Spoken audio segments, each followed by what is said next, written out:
Okay अच्छा, last time हमने ampere circuital law की बात की थी और हमने ये कहा था कि बेटा एम्पियर सर्किटल लॉ को जब हम डिफाइन करेंगे या स्टेट करेंगे तो मैथमेटिकली आप इसको लिख सकते हो as the line integral of magnetic field is mu not times the total current threading the loop, यानी B dot d l is equals to mu not I. और मैंने लास्ट टाइम जाते जाते, आपने अगर वीडियो देखा भी है तो at the end of the video मैंने फिर से इस चीज को एक्सप्लेन किया था कि why we are always saying it कि the total current threading the loop.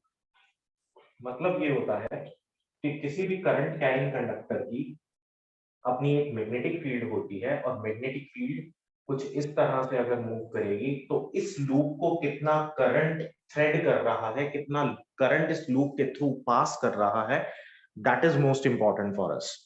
ठीक है, और हमने एक स्ट्रेट करंट कैरिंग कंडक्टर को मैक्रोस्कोपिकली देखा, हमने उसको एक सिलेंडर माना और उसको एक सिलेंडर मान के हमने डिफरेंट पोजीशंस के ऊपर मैग्नेटिक फील्ड कैलकुलेट करने की कोशिश की बाय यूजिंग ACL।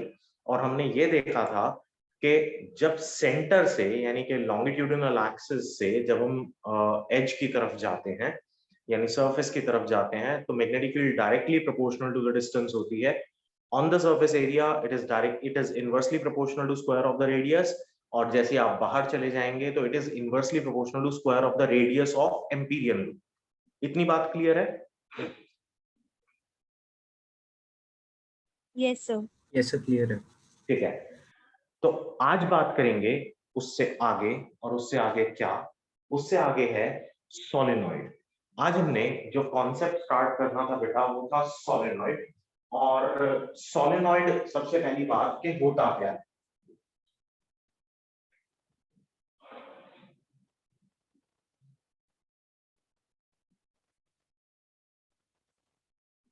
सोलेनॉइड, अब सोलेनॉइड के साथ आप लोग, ऐसा नहीं है कि आप फेमिलियर नहीं हो, आपने क्लास 10th में सोलेनॉइड पढ़ा हुआ है। और सोलेनॉइड होता ही है कि अगर आप एक वायर को एक हेलिक्स की फॉर्म के अंदर अगर बाउंड कर दें तो this is called a long solenoid. और एक लॉन्ग सोलेनॉइड की डेफिनेशन हो क्या सकती है, तो लिखें, अ long solenoid is a long solenoid is a long insulated wire wound in the form of helix, wound in the form of helix, such that its length is very large as compared to its diameter. Diameter का मतलब the diameter of the coil, ये वाला diameter of the coil.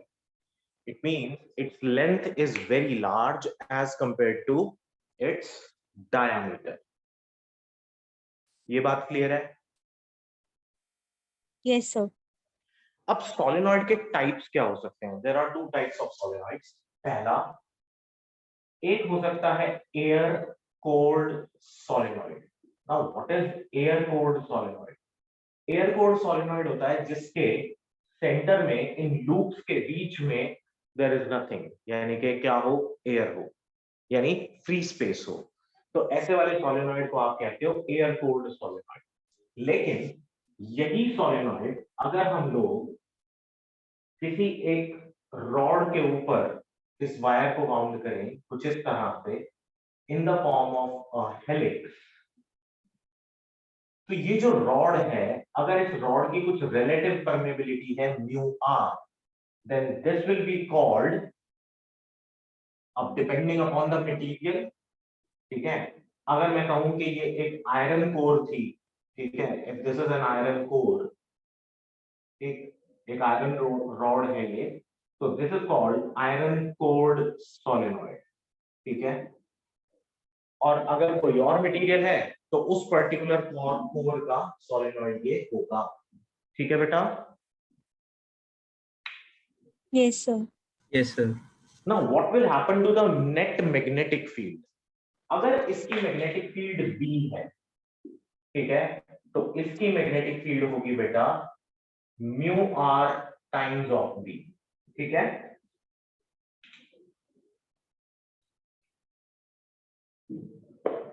अब ये कैसे होगा mu r times of B? आप सोचो, जनरली जो मैग्नेटिक फील्ड होती है आपके पास B is equals to mu not times होती है ना, जैसे सोलेनॉइड की होती है म्यू नॉट I, ठीक है। Now this mu naught I, तो अगर इसके लिए magnetic field mu naught I है तो इसके लिए होगी म्यू नॉट Ni है तो इसके लिए होगी B is equals to mu nought mu r Ni, यानी रिलेटिव परमेबिलिटी को आप यहां पर मल्टीप्लाई कर देंगे। क्यों करेंगे? क्योंकि रिलेटिव परमेबिलिटी होती है permeability of the medium to the permeability of free space. तो ये मीडियम बीच में जो भी कोई आपने इंसर्ट किया, दैट मीडियम विल इंक्रीज, यानी कैसा होना चाहिए ये मीडियम ऐसा होना चाहिए जो कि मैग्नेटिक फील्ड्स को रीइंफोर्स करे, यानी कि उनको उनको स्ट्रेंथन अप करे, ना कि उनको अपोज करे। तो इसका मतलब जो आयरन कोर्ड सोलेनॉइड है इसकी मैग्नेटिक फील्ड की स्ट्रेंथ ज्यादा होगी as compare to the air cored solenoid, ठीक है बेटा।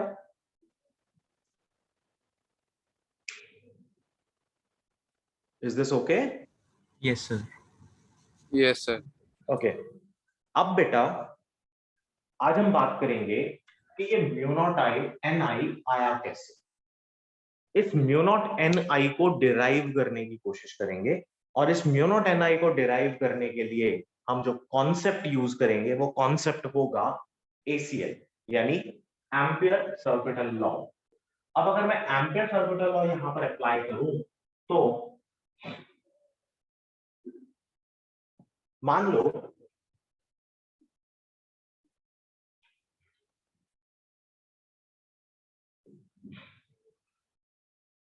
लो कि ये आपके पास सोलेनॉइड है, यहां से करंट एंटर करता है, तो इस लूप में करंट कुछ इस तरह से मूव करेगा, इसमें भी ऐसे,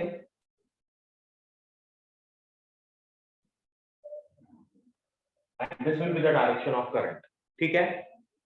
हमने डायरेक्शन ऑफ करंट यहां पर मार्क कर लिया। अब जब आपने डायरेक्शन ऑफ करंट मार्क करा और आप इसको यहां से देखने की कोशिश करोगे इधर से, तो करंट आपको क्लॉकवाइज दिखेगा। अगर करंट आपको क्लॉकवाइज दिखता है तो क्लॉकवाइज के लिए बेटा मैंने लास्ट टाइम भी बताया था आपको कि क्लॉकवाइज में हमेशा क्या पोल बनता है? South pole. तो यहाँ क्या क्रिएट होगा? एक साउथ पोल क्रिएट होगा। लेकिन इस साउथ के जस्ट ऑपोजिट, इसके जस्ट पीछे कौन सा पोल क्रिएट हो जाएगा? नॉर्थ। तो इस वाले लूप में भी south north south north south north और फिर साउथ नॉर्थ, ऐसे ही चलता रहेगा। Yes, sir.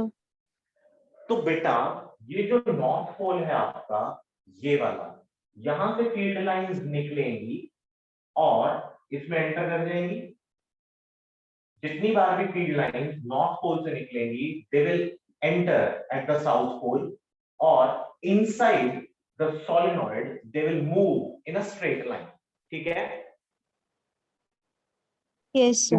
क्योंकि मैग्नेटिक लाइंस ऑफ फोर्सेस की प्रॉपर्टीज हमें पता है, और वो प्रॉपर्टीज क्या है?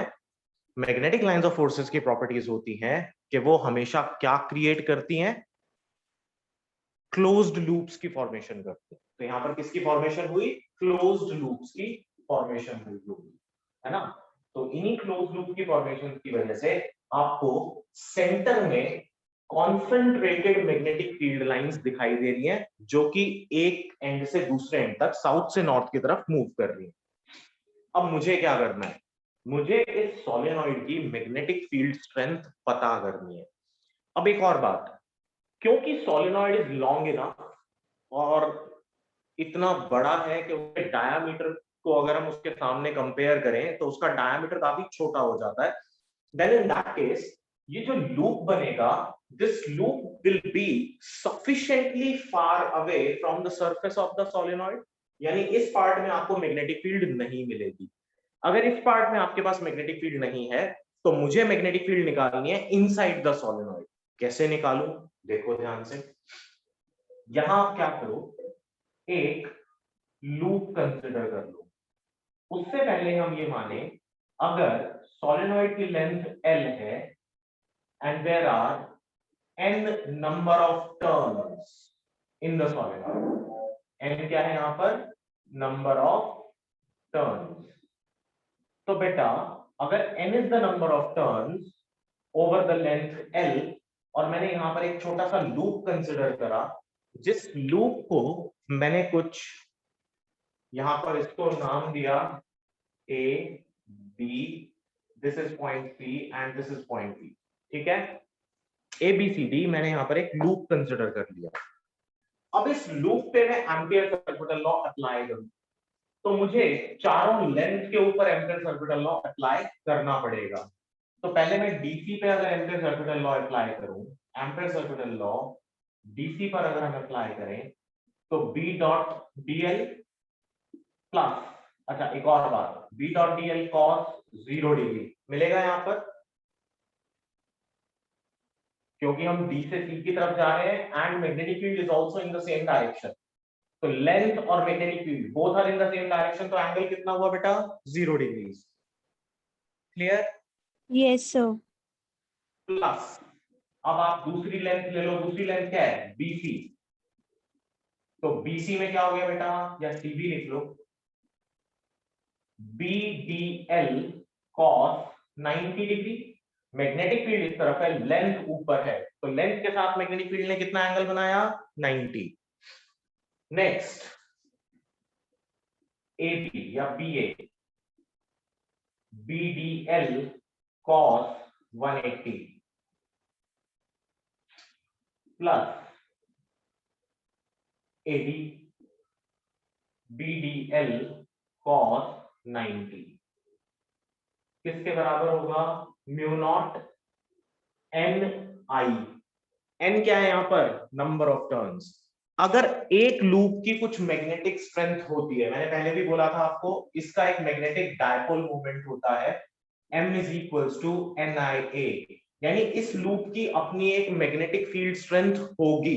तो बेटा n नंबर ऑफ लूप्स की मैग्नेटिक फील्ड स्ट्रेंथ कितनी होगी? n times the magnetic field हो जाएगा। ठीक है? Yes, sir. तो Yes, sir. That is why हमने यहाँ पर इसको n से मल्टीप्लाई करा। This is mu not NI। अब बेटा इसके ऊपर आ जाओ, cos 0 तो 1 होता है, लेकिन यहां देखेंगे सबसे पहले ध्यान, cos 90 0 प्लस AB में देखो, AB is just outside, B dot DL AB is just outside the solenoid, so there is no magnetic field just outside the solenoid, hence it is also 0. ठीक है? Next BDL cos 90 फिर से 0 is equal to mu naught n times of I।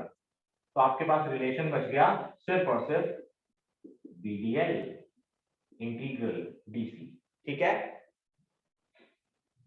तो net magnetic field आपके पास होगा B into L is equal to mu not NI। तो B की वैल्यू आ गई बेटा आपके पास mu not NI upon L। अब आप इस n बाय L को स्मॉल n भी लिख सकते हो, यानी अगर मैं कहूं small n is number of turns पर यूनिट लेंथ, स्मॉल n क्या है यहाँ पर? नंबर ऑफ टर्न्स पर यूनिट लेंथ।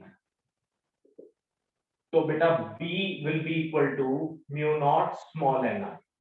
ठीक है? सर एक बार दोबारा बता दो। देखो बेटा DL का इंटीग्रेशन क्या होगा? L। Yes sir. ठीक है, तो म्यू नॉट NI से L नीचे चला गया, तो this is mu not NI upon L। Yes sir. हम सिर्फ नंबर ऑफ टर्न्स पर यूनिट लेंथ को स्मॉल n से रिप्रेजेंट करते हैं यहाँ पे। Okay sir. अदरवाइज आप ये फॉर्मूला भी याद रख सकते हो, mu not NI by L, या फिर आप याद रखें mu nought small NI। Small n है क्या यहाँ पर? नंबर ऑफ टर्न्स पर यूनिट लेंथ। तो ये ओके सर। कॉन्सेप्ट, यहाँ तक का कॉन्सेप्ट सबको क्लियर है बेटा? हमेशा क्लियर है?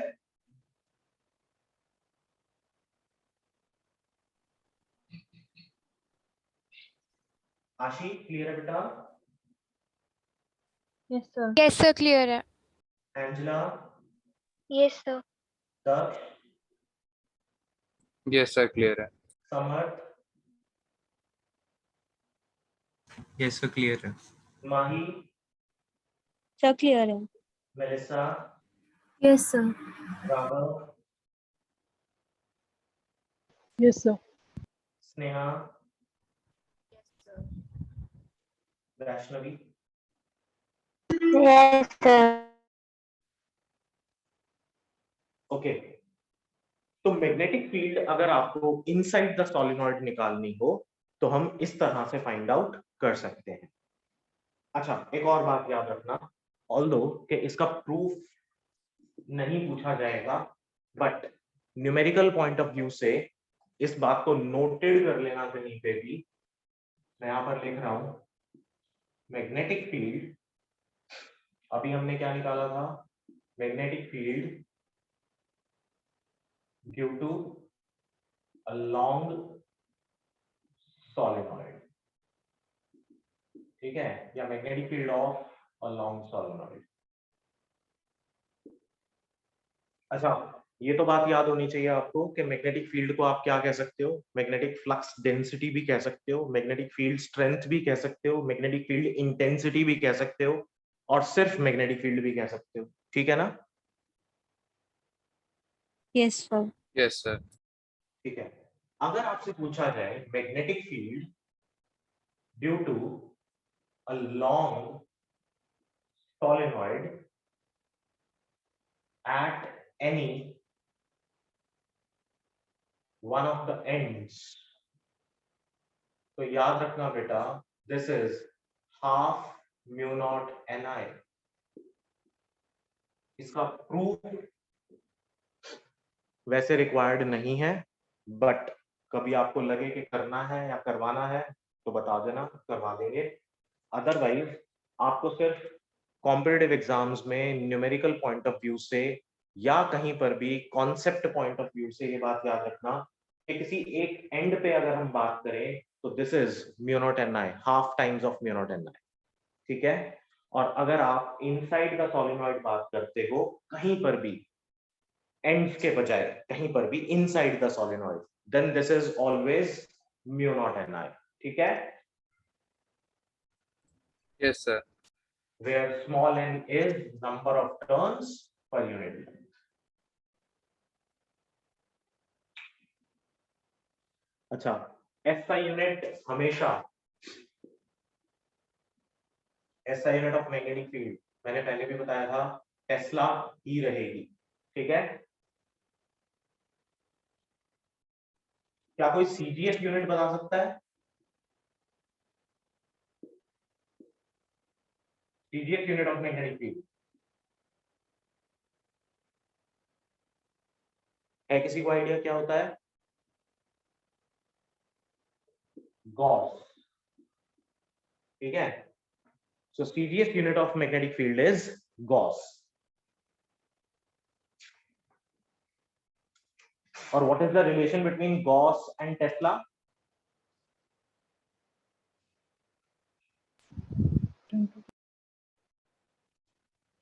One Tesla is equal to 10 raised to the power 4 Gauss.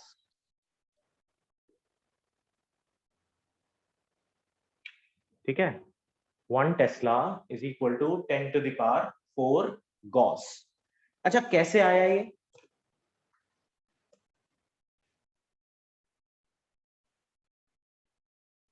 One tesla is equal to 10 to the power 4 Gauss कैसे आया है? किसी को कोई आइडिया? No sir.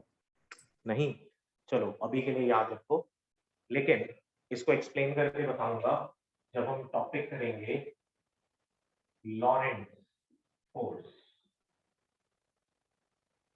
इसको वहां से कैलकुलेट करके बताएंगे कि लॉरेंट्स फोर्स में एक फॉर्मूला आएगा, वहां पर हम लोग उसको एक्सप्लेन करेंगे पहले, फिर आपको बताऊंगा कि 1 tesla is equal to 10 to the power 4 gauss कैसे आया।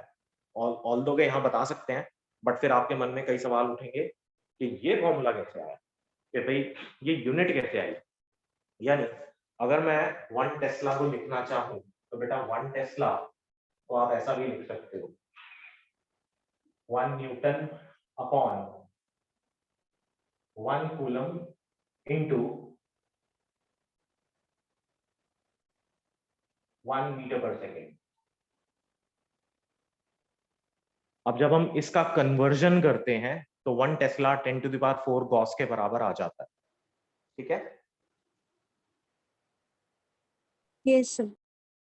ठीक है,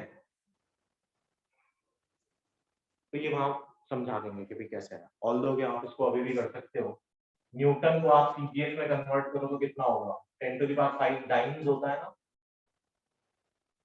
1 कूलम को आप EMU ऑफ चार्ज में कन्वर्ट करेंगे, इलेक्ट्रोमैग्नेटिक यूनिट ऑफ चार्ज में कन्वर्ट करेंगे तो ये हो जाएगा 1/10 EMU ऑफ चार्ज। और 1 मीटर पर सेकेंड को आप कन्वर्ट करेंगे सेंटीमीटर पर सेकेंड में, so this will be 100 centimetre per second. तो देखो एक 10 से एक 10 ये कटा और इस 10 से कट के 4 बच गया। तो 10⁴ times upon EMU of charge into centimetre per second is equal to 10⁴ gauss. ठीक है, तो ये कन्वर्जन याद रखना बेटा कि ये 10⁴ गॉस कैसे बना। 1 मार्क में कई बार पूछ लेता है आपसे सब्जेक्टिव एग्जाम में कि एक्सप्लेन करो या कैलकुलेट करो 1 tesla is equal to 10⁴ Gauss.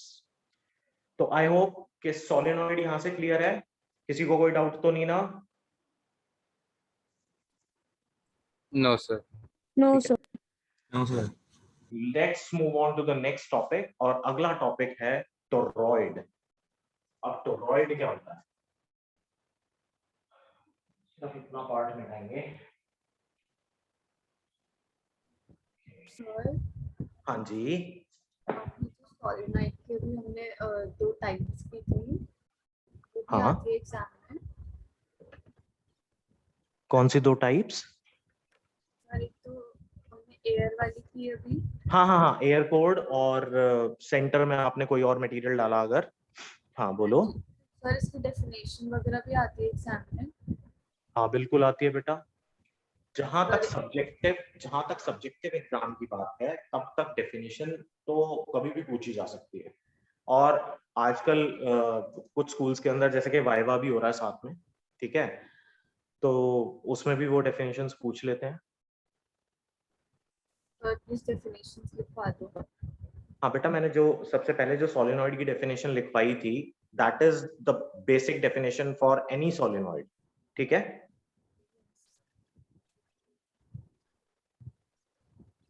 Yes sir. तो वो किसी भी सोलेनॉइड के लिए सबसे बेसिक डेफिनेशन है, वो लिखी थी आपने, आज ही लिखवाई है जो मैंने।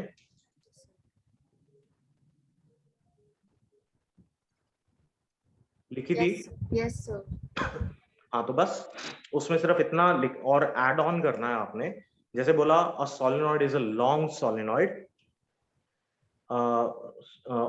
in fact a solenoid is a long insulated wire wound in the form of a helix।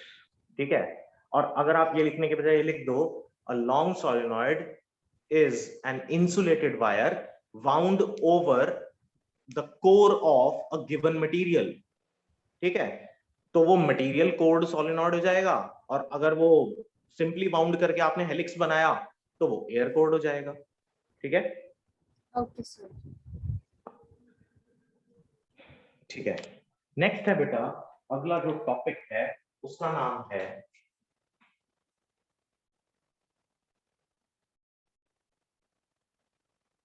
Toroid. अब ये टोरॉइड क्या होता है?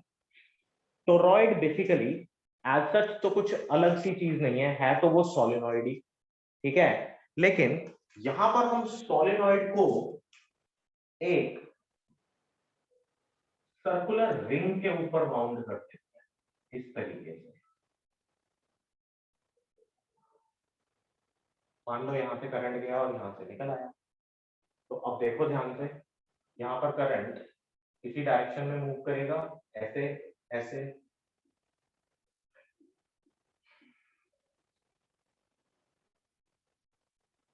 मान लिया कि इस टोरॉइड का जो रेडियस है वो r है, दिस इज द सेंटर। ठीक है, अब आपको इस टोरॉइड की मैग्नेटिक फील्ड कैलकुलेट करनी है। इसकी मैग्नेटिक फील्ड कैलकुलेट करने के लिए अगेन कॉन्सेप्ट वही रहेगा, फिर से आपको यहाँ पर एम्पियर्स ऑर्बिटल लॉ अप्लाई करना पड़ेगा। ठीक है, और एम्पियर्स ऑर्बिटल लॉ अप्लाई करने के लिए आप अगेन फिर से वही कॉन्सेप्ट यूज कर सकते हो कि यहाँ पर आप एक छोटा सा लूप कंसिडर कर लें। फिर से आपने लूप लिया, ए बी सी डी, सब कुछ सेम रहेगा। यहाँ से सी डी के अंदर आपके पास मैग्नेटिक फील्ड मिलेगी, ना तो मैग्नेटिक फील्ड बीसी के अलोंग होगी ना डीए के अलोंग, और ए बी तो जस्ट आउटसाइड द टोरॉइड है, तो यहाँ पर भी कोई मैग्नेटिक फील्ड नहीं होगी। द ओनली डिफरेंस इज कि यहाँ पर जो लेंथ है डीएल, अब इसकी कुछ लिमिट्स होंगी, और इसकी लिमिट्स होंगी 0 to 2 pi r। तो आप इसको लिखोगे b into 2 pi r is equal to mu naught ni, और L की जगह आ जाएगा 2 pi r। तो final magnetic field is again B is equals to mu naught ni। Again यहाँ पर स्मॉल n का मतलब है नंबर ऑफ टर्न्स पर unit length. Circumference is the length of this circular loop, ठीक है, over which the n number of turns are bounded। ठीक है बेटा, Yes, sir. इस सर्कल का रेडियस r है, तो इसका सर्कमफ्रेंस 2 pi r होगा, और इस 2 pi r सर्कमफ्रेंस के ही ऊपर आपने एक L लेंथ की वायर को बाउंड करा इन the form of a solenoid which is called a toroid. और अब इस टोरॉइड के अंदर जो नंबर ऑफ टर्न्स थे वो किस पर बाउंडेड है? सर्कमफ्रेंस ऑफ द रिंग पे। तो ऑटोमेटिकली जो लेंथ है 2 pi r सर्कमफ्रेंस लेंथ होता है, तो आप उसको 2 pi r की टर्म्स में ही लिखोगे। तो नंबर ऑफ टर्न्स पर unit length in this case is n upon 2 pi r। ठीक है बेटा? Yes, sir. Yes, sir. If this is not a perfect square, perfect circle, अगर ये एक perfect circle ना भी हो, तो फिर आप एक एवरेज पैरामीटर ले लेते हैं। कोई जरूरी नहीं है कि टोरॉइड के केस में हमेशा आपके पास एक सर्कल ही मिले। कई बार ऐसा हो सकता है एक स्क्वायर लूप हो, उस स्क्वायर लूप के ऊपर बाउंड कर दिया जाए, देन फिर क्या करोगे? जैसा कि जनरली होता है, जो मोटर्स वगैरह होती हैं ट्रांसफॉर्मर्स की, तो वो जो ट्रांसफॉर्मर की जो वाइंडिंग होती है, कॉपर वाइंडिंग, कभी आपने ट्रांसफॉर्मर देखा है?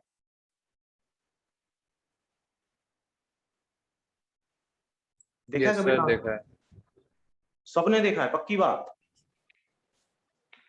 सर, सबका तो पता नहीं, मैंने देखा। सब जवाब दे रहे हैं ना?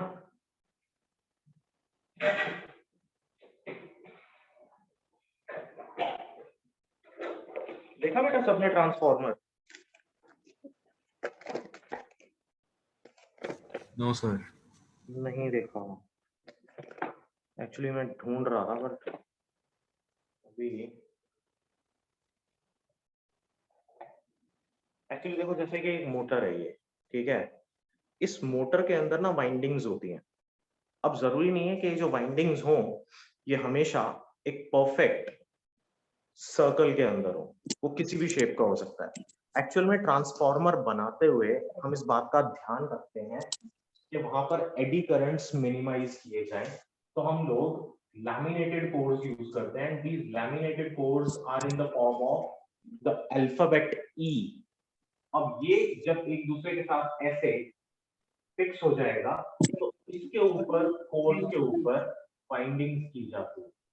जब आप इस पे वाइंडिंग्स करते हो, ठीक है, वो इसीलिए कि भाई एडी करंट प्रोड्यूस ना हो, यानी लॉसेस ना हो। तो जब आप इस पे वाइंडिंग्स करते हो, तो वहां पर एक perfect circle circumference 2 pi r आपको नहीं भी मिल सकता। तो हम क्या करते हैं, एवरेज पैरामीटर ले लेते हैं फिर उसका, ठीक है, कैलकुलेशंस के अंदर। तो वो कोई बहुत ज्यादा इंपॉर्टेंट बात नहीं है अभी के लिए, हाल फिलहाल के लिए। बट ट्रांसफॉर्मर आपको मिल जाएगा, छोटे छोटे मॉडल्स वगैरह आप बनाते हो, उन मॉडल्स में आपको ट्रांसफॉर्मर मिल जाएगा, कहीं ना कहीं आपने लगा रखा होगा, ठीक है। तो ट्रांसफॉर्मर की वाइंडिंग्स जो होती हैं वो एक एवरेज पैरामीटर के ऊपर की जाती हैं, और जनरली इसको हम अल्फाबेट ई की फॉर्म में इस तरीके से जो लैमिनेटेड कोर्स होते हैं उनको इस तरीके से फिक्स करते हैं, फिर माउंटिंग, फिर वाइंडिंग करते हैं। ठीक है,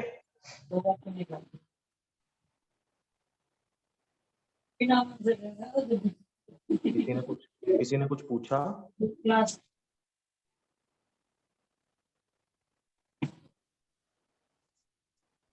माही कुछ कह रहे हो बेटा?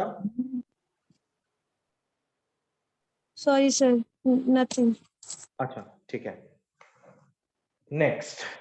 तो यहां से टोरॉइड और सोलेनॉइड, तो टोरॉइड और सोलेनॉइड में ज्यादा फर्क नहीं है, सिर्फ शेप का फर्क है। ठीक है, और जनरली इसमें जो मैग्नेटिक फील्ड्स होती हैं उसमें भी फर्क होता है। देखो ध्यान से, अब अगर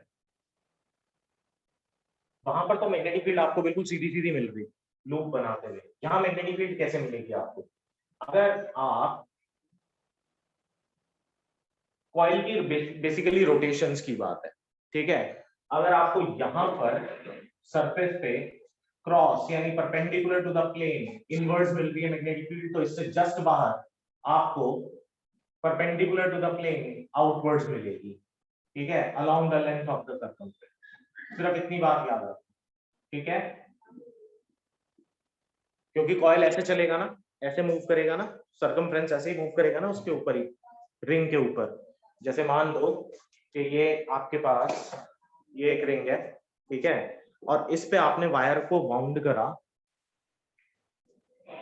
कुछ इस तरह से। ठीक है, जैसे आप इसमें इस तरीके से वायर को वाउंड करते हैं। ठीक है, तो ये जो लूप्स इसके अंदर बनते जा रहे हैं, ठीक है, अब एक लूप अंदर की तरफ आ रहा है और दूसरा लूप बाहर की तरफ आ रहा है। तो यहां पर अगर करंट अंदर की तरफ है तो यहां से इनसाइड द सरफेस जाता हुआ दिखेगा, आपको आउटसाइड द सरफेस आता हुआ दिख रहा होगा। ठीक है, तो यहां पर magnetic field perpendicular to the plane outwards, तो डॉट मेरी तरफ मैं देख रहा हूं तो perpendicular to the plane inwards cross, तो एक तरफ आपको क्रॉस दिखेगा और एक तरफ आपको अंदर दिखेगा। रिप्रेजेंटेशन इस तरीके से। ठीक है बेटा,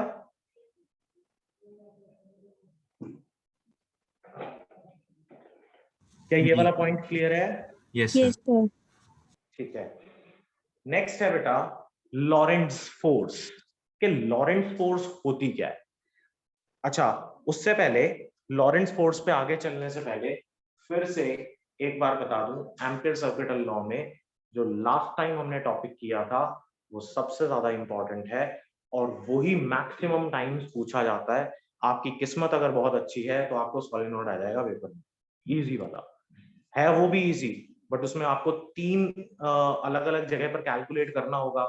थोड़ा सा कंफ्यूजिंग हो जाता है कब, जब हम इनसाइड द कंडक्टर कैलकुलेट कर रहे होते हैं, बट ऐसा भी कुछ खास नहीं है, आप थोड़ा ध्यान से करोगे तो याद रहेगा।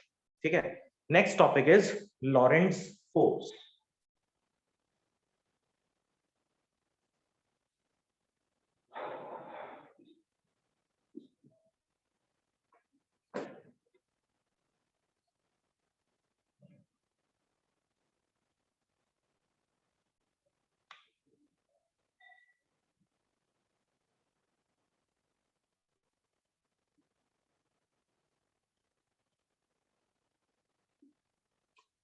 अच्छा, लॉरेंट्ज फोर्स, लॉरेंट्ज फोर्स या लॉरेंट्ज मैग्नेटिक फोर्स को स्टार्ट करने से पहले हम वापस चलेंगे सबसे पहले वाले लेक्चर पे, और सबसे पहले वाले लेक्चर में हमने क्या बात की थी कि हांस क्रिस्टियन ऑयस्टर्ड ने सबसे पहले ये ऑब्जर्व किया कि करंट कैरिंग एलिमेंट्स के अराउंड मैग्नेटिक फील्ड होती है। ठीक है, यानी अगर कोई एक एक्सेलरेटेड चार्ज पार्टिकल है तो उसके अराउंड, या एक मूविंग चार्ज पार्टिकल है तो उसके अराउंड आपको मैग्नेटिक फील्ड्स मिलेंगी। ये बात सिंपल बात है अभी तक। ठीक है, यही हमने सीखा था स्टार्टिंग में ही कि एक मूविंग चार्ज पार्टिकल के अराउंड मैग्नेटिक फील्ड होगी। लेकिन अगर एक charge particle inside the magnetic field चला जाए फिर क्या होगा, वो समझते हैं। तो वो चीज हमें समझनी है किसके अंदर, लॉरेंट्ज मैग्नेटिक फोर्स में। अच्छा, लॉरेंट्ज मैग्नेटिक फोर्स है क्या? मान लो कि आपके पास एक रीजन ऑफ मैग्नेटिक फील्ड है, this is a region of magnetic field. Cross लगाया मैंने, means magnetic field is moving perpendicular to the plane inwards. तो कहां से आ रही होगी? इस सरफेस के पीछे से आ रही होगी, या कहीं सामने वाले सरफेस से आ रही होगी, तो वहां से फील्ड आ रही है और आके एंटर कर रही है यहाँ पर, यानी स्क्रीन से फील्ड निकल रही है और यहाँ पर एंटर कर रही है। तो अगर इस पॉइंट पर या इस रीजन में magnetic field perpendicular to the plane inwards है और एक चार्ज पार्टिकल आप इसके अंदर, लेट्स से ये जो चार्ज पार्टिकल है मेरा वो ये है, ठीक, आप इस चार्ज पार्टिकल को इस मैग्नेटिक फील्ड में मूव कराने की कोशिश करते हो विद अ वेलोसिटी v। अब एक इंपॉर्टेंट बात, यहां पर मैग्नेटिक फील्ड और वेलोसिटी दोनों आपको परपेंडिकुलर दिखाई दे रहे हैं? Yes, sir. क्योंकि this is moving along the plane and field is perpendicular to the plane, तो इसका मतलब both of them are mutually perpendicular to each other. तो होगा क्या, ये चार्ज पार्टिकल इस मैग्नेटिक फील्ड के इन्फ्लुएंस में एक फोर्स एक्सपीरियंस करेगा, उसी फोर्स को बोला जाता है लॉरेंट्ज फोर्स, और वो जो फोर्स होती है डायरेक्टली प्रोपोर्शनल होती है मैग्नीट्यूड ऑफ चार्ज के, डायरेक्टली प्रोपोर्शनल होती है मैग्नेटिक फील्ड की स्ट्रेंथ के, और डायरेक्टली प्रोपोर्शनल होती है perpendicular component of sine theta के। ठीक है, किसके डायरेक्टली प्रोपोर्शनल होती है? Perpendicular component of sine theta, यानी वेलोसिटी के perpendicular component of sine theta के डायरेक्टली प्रोपोर्शनल होती है। तो जब आप इसको कलेक्टिवली लिखते हो तो आप इसको लिखते हो F is equal to K B Q B sine theta, K की वैल्यू यहां 1, तो F is equal to B Q B sine theta. अब इस फॉर्मूला को अगर वेक्टर फॉर्म में लिखना हो बेटा तो आप कैसे लिखोगे? F vector is equal to Q into V cross B। This is your Lorentz magnetic force. Yeah, sorry, Lorentz force. This is, या आप कह सकते हो Lorentz magnetic force भी कह सकते हो इसको। This is your Lorentz magnetic force. ये पॉइंट क्लियर है?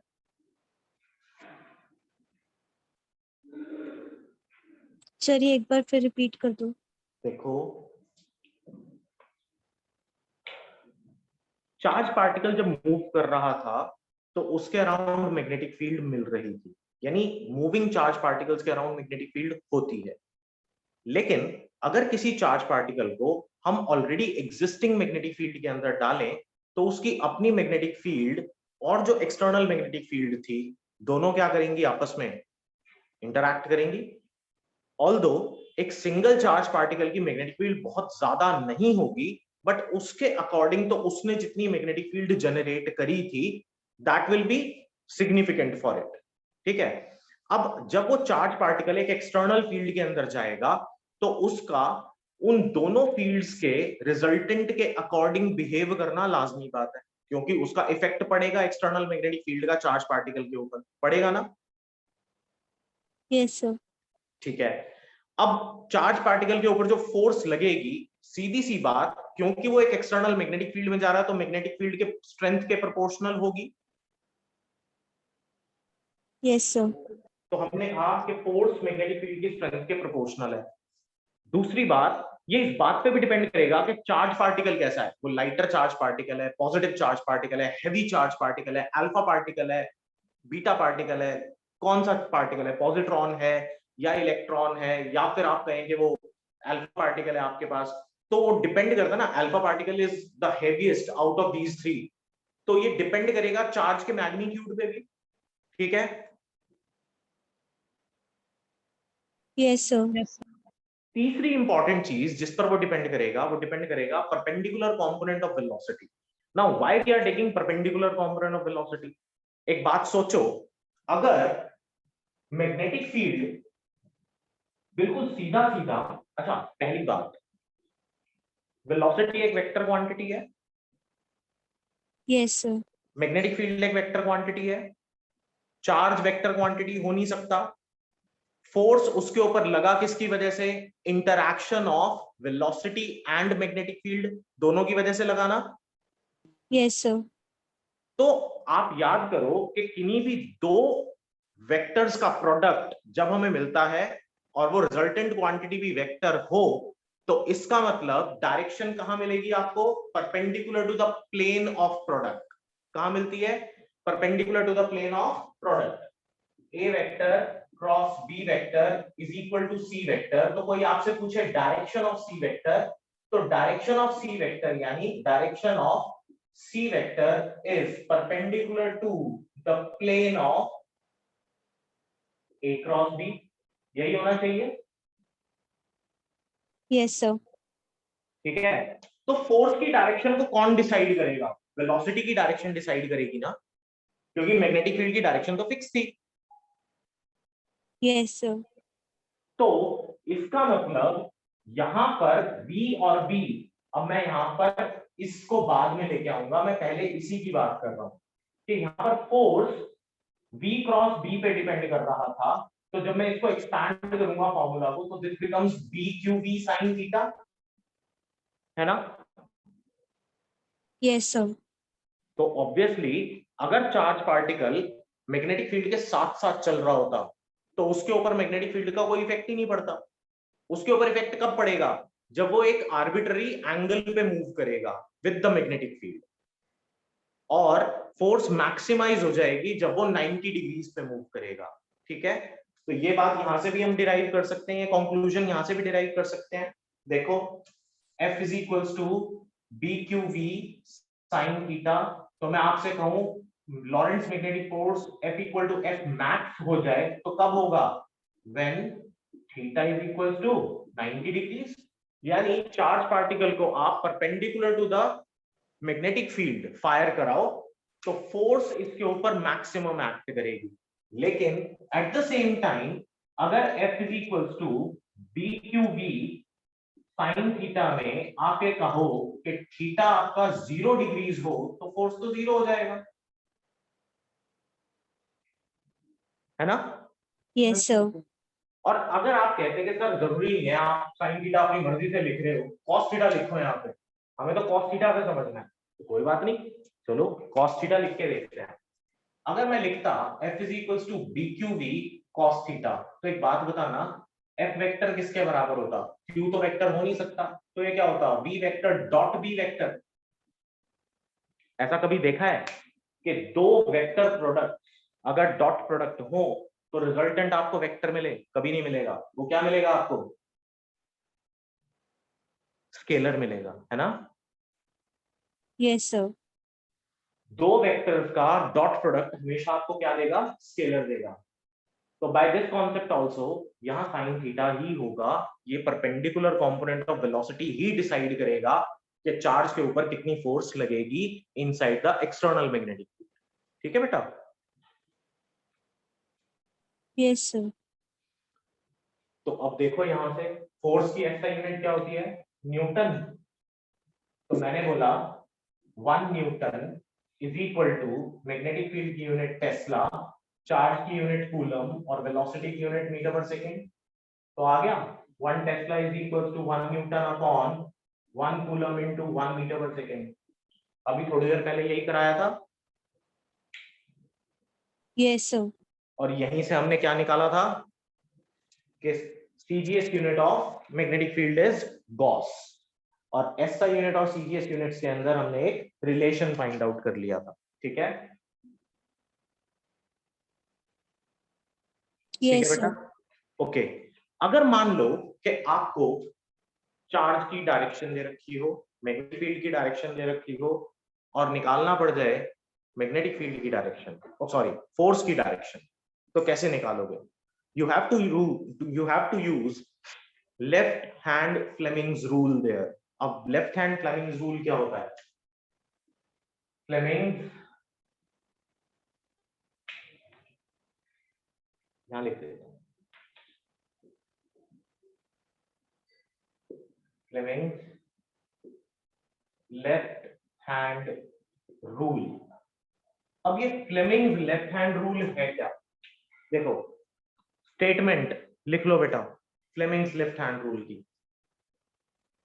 कहता है if we stretch the thumb, the forefinger and the middle finger of the left hand in such a way that all the three are mutually perpendicular to each other. लिखा, दोबारा बोलता हूं. If we stretch the thumb,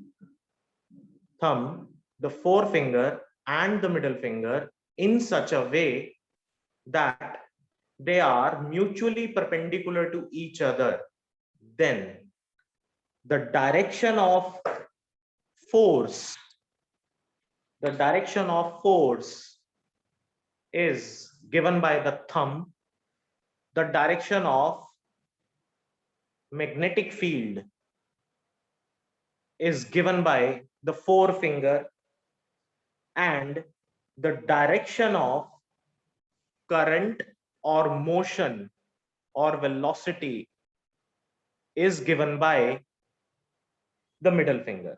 ठीक है, या तो आप current की बात करेंगे या आप वेलोसिटी की बात करेंगे. तो थंब आपको हमेशा क्या देगा? फोर्स देगा.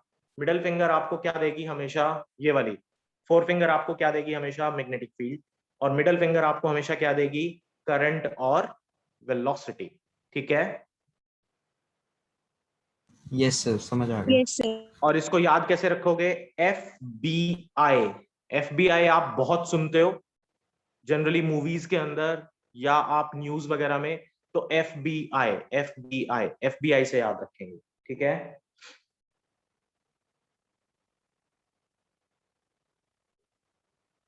ठीक है बेटा. Yes, sir. अब इसके ऊपर क्वेश्चन पूछा कैसे जा सकता है? एक सिंपल सा क्वेश्चन देखना ध्यान से. मान लो कि यहां पर आपके पास एक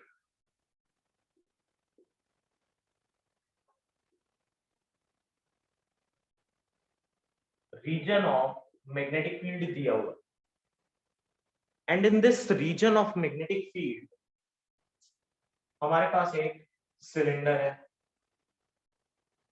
ये रहा. अब इस सिलेंडर के अंदर बहुत सारे फ्री इलेक्ट्रॉन्स अवेलेबल होंगे.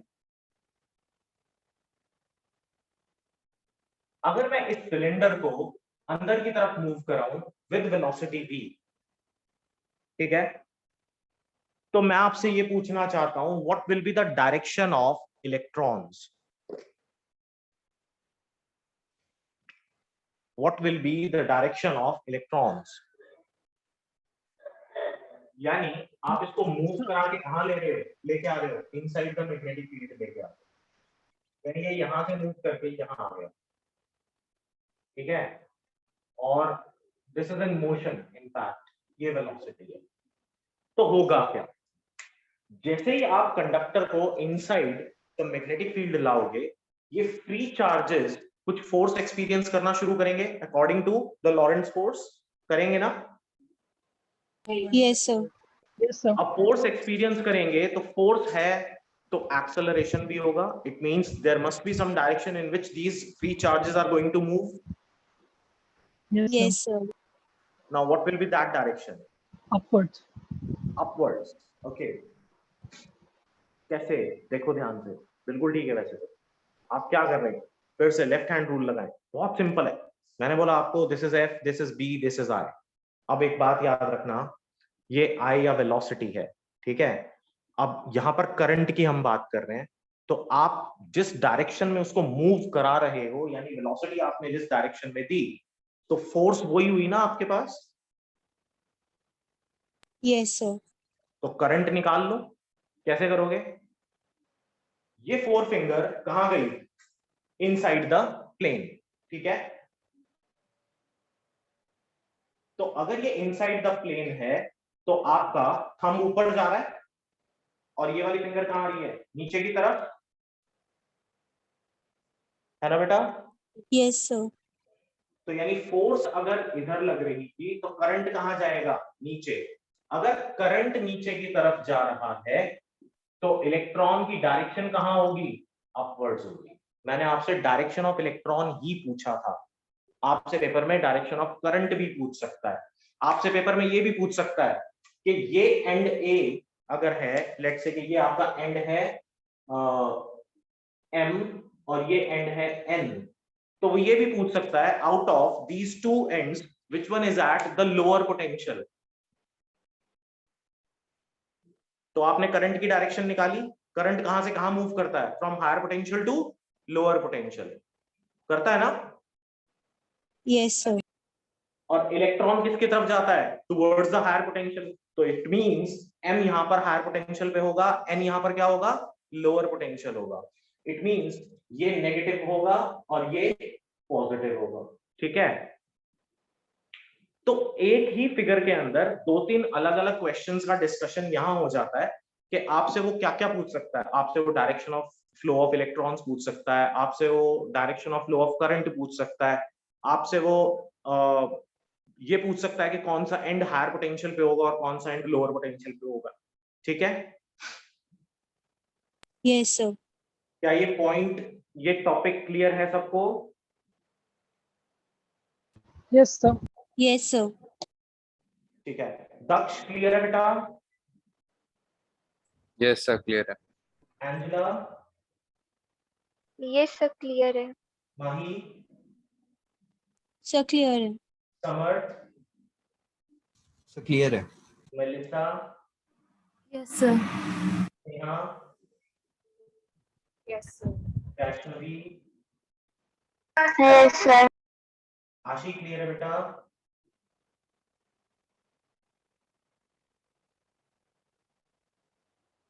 Yes, sir. Clear है।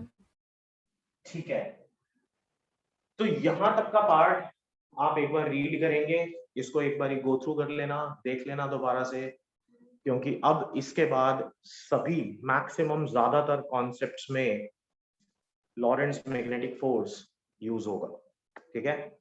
तो इसीलिए मैंने बोला था कि ये चैप्टर बेटा इंपॉर्टेंट है।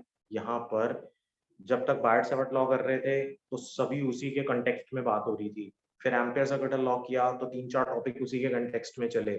आज लॉरेंट्ज मैग्नेटिक फोर्स किया है, तो इसके बाद स्ट्रेट करंट कैरिंग कंडक्टर्स के बीच में कितनी फोर्स लगेगी, अगर दो पैरेलल कंडक्टर्स हैं तो करंट की डायरेक्शन पे भी डिपेंड करेगा।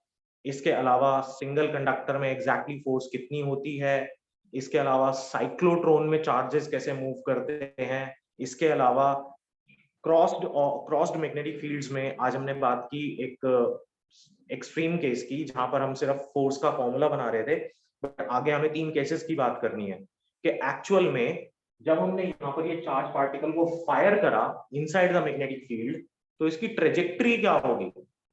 ऑब्वियसली अगर आप parallel to the field fire कर रहे थे तो फोर्स तो जीरो था, और फोर्स जीरो था तो वो सीधा सीधा जाना चाहिए, उसकी ट्रेजेक्टरी में कोई भी चेंज नहीं आना चाहिए। बट अगर फोर्स लग रही है और एक कांस्टेंट फोर्स लग रही है, देखो यहाँ पर v क्रॉस b पर ये जो फोर्स होगी ये कांस्टेंट होगी, क्योंकि चार्ज की वैल्यू तो चेंज हो नहीं रही, और ना b चेंज होगा ना b चेंज होगा, तो फोर्स कांस्टेंट हो गई। अगर फोर्स कांस्टेंट लग रही है उस केस में तो बेटा वो कैसे मूव करेगा, फिर उसकी ट्रेजेक्टरी क्या होनी चाहिए। और अगर 90 पे नहीं मूव करता और किसी आर्बिट्ररी एंगल पे मूव करता है तो फोर्स कैसे लगेगी और उसकी ट्रेजेक्टरी क्या होगी। तो इतने सारे टॉपिक्स अब सिर्फ लॉरेंट्ज फोर्स के ऊपर ही डिपेंडेंट है, ठीक है? तो इसीलिए ये टॉपिक, ये चैप्टर इंपॉर्टेंट है बेटा। एक टॉपिक करो और उससे रिलेटेड 5 टॉपिक्स आपको आगे मिलते हैं, और वो सारी की सारी एप्लीकेशंस होती हैं, और यही एप्लीकेशंस इस चैप्टर से आती हैं। इस चैप्टर को आप एग्जैक्टली वैसे ही रख सकते हो जैसे कि इलेक्ट्रोस्टैटिक्स था, लंबा चैप्टर था, सभी चीजें आपस में एक दूसरे के साथ इंटर रिलेट कर रही थी, फोर्स के साथ फील्ड थी, फील्ड के साथ पोटेंशियल आ गया, पोटेंशियल के साथ कैपेसिटर आ गया, सब आपस में इंटरलिंक्ड है। यहाँ पर भी सभी कुछ आपस में इंटरलिंक्ड है। अब इसके बाद तो खासकर ज्यादातर चीजों के अंदर आपका Fleming's left hand rule, right hand rule, अब ये कंफ्यूजिंग हो जाता है टाइम्स बच्चों के लिए, अगर आप ध्यान नहीं देते हो तो खासकर उन्हीं के लिए मुश्किल होता है जो ध्यान नहीं देते कि कहाँ हमें राइट हैंड लगाना और कहाँ पर हमें लेफ्ट हैंड लगाना है, ठीक है? तो इस चीज के मद्देनजर इसको बेटा जो लोग आज एब्सेंट हैं वो भी देखें, और जिन लोगों ने, जो लोग प्रेजेंट हैं वो भी इसको देखें, और नेक्स्ट क्लास जरूर और जरूर अटेंड करें। और बेटा जो लोग एब्सेंट हैं खासकर उनसे रिक्वेस्ट है कि इस वीडियो को जरूर देखना और उसके बाद क्लास अटेंड करना। एंड इन केस आपको लगता है कि कोई प्रॉब्लम है, कोई डाउट है, तो डू लेट मी नो, आगे पीछे देर सवेर कभी भी, ठीक है? कल में मतलब परसों की क्लास से पहले पहले अगर आप चाहोगे कि आपको एक बैकअप क्लास मिल जाए तो मैं वो भी अरेंज कर दूं। ठीक है बेटा? Okay sir. ठीक है बेटा, थैंक यू, आज इतना ही। Thank you sir. ओके बेटा, thank you. Thank you sir. Okay. Sir हाँ बेटा। सर आपके सर इस चैप्टर के सर नोट्स होंगे जो मतलब समरी टाइप की रिवाइज करने के लिए? इस चैप्टर के ना या पिछले के? सर मतलब सारे चैप्टर्स के अगर हो तो मतलब। करंट इलेक्ट्रिसिटी की एक पीडीएफ मैंने शेयर की थी, वो है तुम्हारे पास?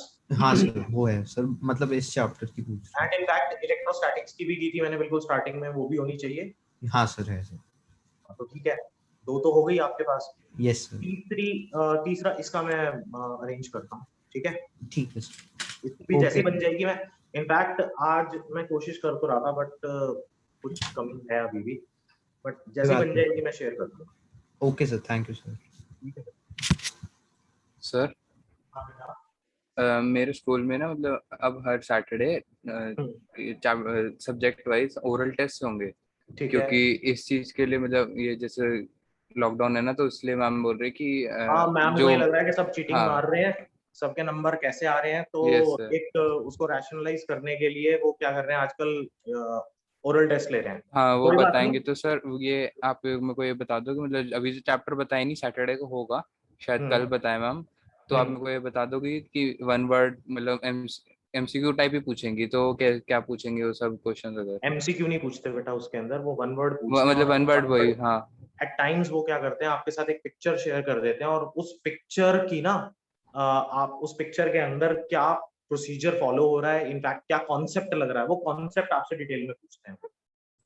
Okay sir. उस तो कॉन्सेप्ट की एक्सप्लेनेशन पूछते हैं फिर वो। तो उसकी प्रैक्टिस के लिए आप बता देना क्या करना है, या फिर क्या उसकी पढ़ूंगा अच्छे से? प्रैक्टिस के लिए उसकी प्रैक्टिस के लिए आप एक तो वन वर्ड करो, और दूसरा जितने भी आपके पास आपकी रिफ्रेशर में हर टॉपिक से रिलेटेड ग्राफिकल रिप्रेजेंटेशन वाले क्वेश्चंस, उनको अच्छे से यस सर। करो, ग्राफ वाले क्वेश्चंस को अच्छे से करो। ओके सर, ठीक है बेटा?